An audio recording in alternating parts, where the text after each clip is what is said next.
సంక్రాంతి పండుగని పురస్కరించుకొని ఈ రోజు మా అభ్యాస స్కూల్లో పిల్లలకి సాంప్రదాయాలు, ఈ రోజుల్లో పిల్లలు ఏంటంటే కార్పొరేట్ స్కూల్లో చదువుకుంటే వాళ్ళకి ఏంటి కూడా తెలియట్లేదు, మన సాంప్రదాయాలు మన పద్ధతులు కూడా ఏం తెలియట్లేదు. కాబట్టి ఈ రోజు మా పిల్లలందరితో కూడా చక్కగా భోగి పళ్ళు పోయించి గొబ్బెమ్మలు పెట్టించి అలాగే భోగి మంట కూడా వేసుకుని హరిదాసుని కూడా తీసుకొచ్చి హరిదాసు వస్తాడు మనకి నెలంతా అని తెలియజేయడానికి. ఇప్పుడు ఎందుకంటే హరిదాసులు కూడా కనుమరుగైపోయిన రోజులు ఇవి.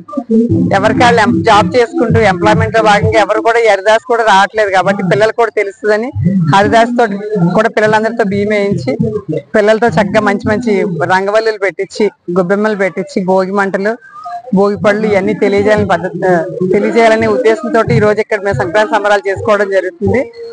ఈ చిన్నారులందరూ కూడా ఇలా తెలుసుకుంటే రేపు పొద్దున వాళ్ళ ఇళ్లలో ఆడపిల్లలందరూ కూడా పిల్లలతో కూడా చక్కగా సంక్రాంతి పండుగ చేసుకునే పద్ధతి తెలుస్తుందని ఈ రోజు ఈ పండుగ ఇక్కడ సంబరాలు చేస్తున్నాము.